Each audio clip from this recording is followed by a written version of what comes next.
Good morning. My name is Sam. I am an alcoholic and I'm also a son of recovery. So let's start out with a Serenity Prayer. Good and gracious God, grant me the serenity to accept the things I cannot change, the courage to change the things I can, and the wisdom to know the difference. Amen. So I'm reading through 12 Secular Steps by Bill W.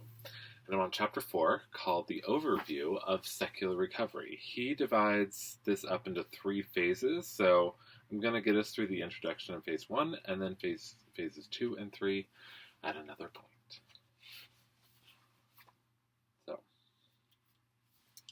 we begin this chapter with a visual model of secular recovery, one produced by adapting a well-known theory of human motivation called Maslow's hierarchy of needs. At the heart of Maslow's model are 5 categories of human needs that motivate our behaviors. At the lower end of the hierarchy are the psychological and safety needs. These are primarily related to physical survival.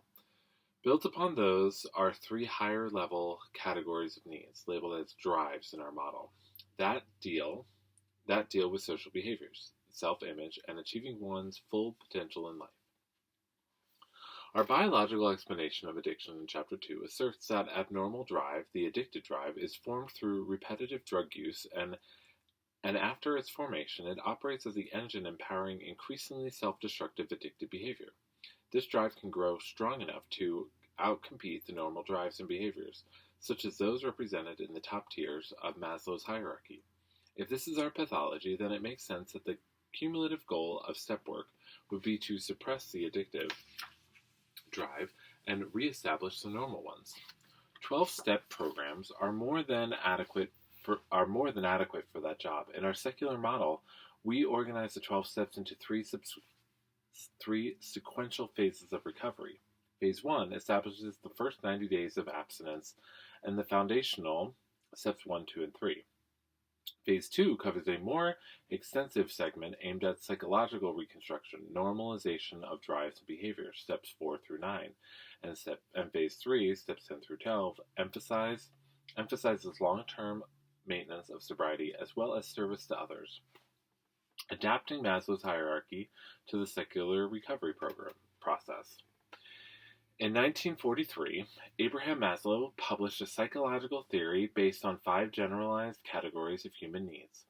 The 5-level hierarchy is often depicted as a pyramid with psychological and safety needs at the base, while the more advanced needs related to social interaction, self-image, and purpose, love/belonging, esteem, and self-actualization, occupy the top 3 tiers. Below, we see Maslow's hierarchy modified to illustrate the progressive flow of 12-step recovery work. Note that the 3 top-level tiers are labeled as drives in our model. And there is the model, so everyone can see it. The psychological and safety needs based on the psychological and safety needs at the base deal with true physical needs for adequate food, water, shelter, and the instinct to protect ourselves from immediate physical harm. These needs are largely governed by innate drives, which are strongly activated by deficits of food, water, or physical safety. Because of their priority status when deprived, they are sometimes referred to as deficit needs or drives.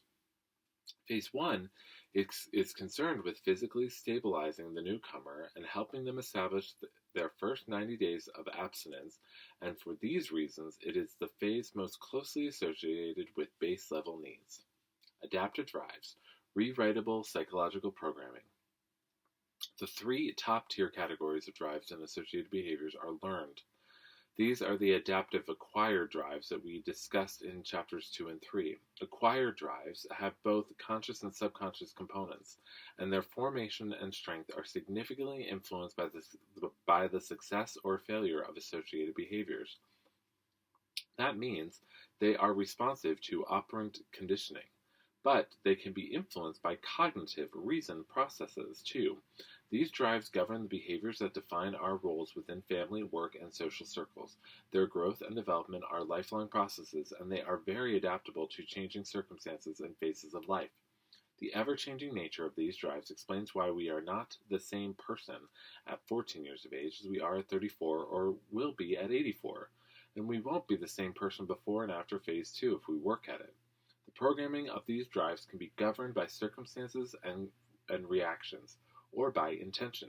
Phase 2 step work is a plan to change them by intention. The dark side of adaptive drives. Our model, and Maslow's original, does not deal much with the dark side of psychological programming related to the top 3 tiers. At birth, the cerebral lobes and cortex, where these drives exist, are a blank slate. But experience of the world soon models our personalities and programs social and complex behaviors along either positive, moral, social, or negative, selfish, destructive trends. Broadly speaking, we join a team, either the angels or devils. The third level tier of a sociopath would more likely be labeled strategies to use and control others than it would be love and belonging. Go up one level, and self-esteem may refer to self-image built on selflessness and moral maturity, or more along the lines of a materialistic and self-indulgent view of life. In village life throughout much of the developing world, self-esteem is often centered on social values and family life, while in industrially well-developed and materialistic cultures, self-esteem is likely judged on standards related to wealth, youth, and extravagance.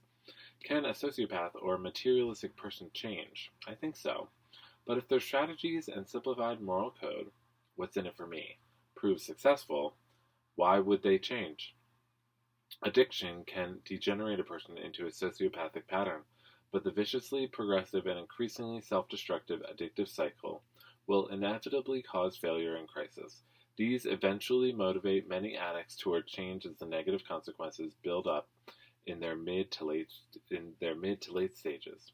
How do we change? Well, the founders of 12-Step Recovery developed a very effective plan for change, and even though the plan was written and passed down to us within a religious context, we can extract their practical knowledge and suggestions into a working cognitive behavioral version. I am so grateful that the plan, when presented to me in the early recovery, was simple, direct, and goal-oriented. Clearly stated goals were very important as they helped me make sense of the plan, and in the end, having goals set me up for a little victories along the way too. That is very important, actually, what he says there, making little goals. And then achieving those little goals do give you a sense of, euphoria. Yeah, I'm doing it. The flexibility of 12-step recovery programs. There is an incredible diversity among people who suffer from addiction. Accordingly, no plan or program will fit everyone. For instance, I personally know almost a dozen former addicts who successfully recovered without the help of any organized or formal program or recovery approach. They all had 3 traits in common: a good childhood from which they gained reasonable values and social skills, a decent primary and secondary education, and several strongly supportive people who helped them through the first days and months of recovery. I also personally know over 100 former addicts who have built sustained, perhaps miraculous recoveries through AA or NA. I call it miraculous because these folks came into recovery with little or no money and with none of the aforementioned factors in their favor. Many of us fall somewhere in between these two groups. We were not James Bondish type suave alcoholics, but we hadn't completely lost absolutely everything and everyone yet either, but the pendulum was swinging toward that end. Regardless of what we have or lack in the beginning, I think it's fair to say that there are 2 elements available in AA and NA that may prove critical to helping us succeed: structure and the support of a few people who are both caring and knowledgeable. And that is the truth. Structure and the support of others is really what, like I say, community, really what builds it. I found that even in AA or NA groups with small memberships, you can easily find both of these. I'm sorry. I have found that even in AA or NA groups with smaller memberships, you can easily find both of these critical factors, Once we do find our way to the fellowship, we'll see that our starting point, phase one, consists of simple yet firm suggestions that should help us quickly get to work on the essential actions that produce abstinence. In my opinion, the first 90 days of abstinence should be limited to steps 1, 2, and 3. Overall, most addicts have a common experience with phase 1, and that is that early recovery sucks. We need to stick with the basics to deal with that reality. I think I am going to stop there. So he's going to go into the phases 1, phase 2, and then phase 3. So I think I am just going to stop there for right now. So we'll go on to step 1, 2, and 3. Awesome.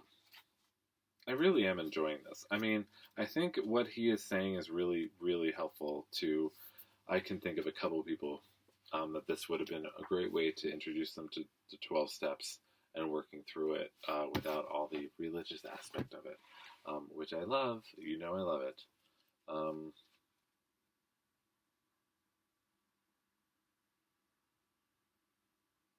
This is a good one.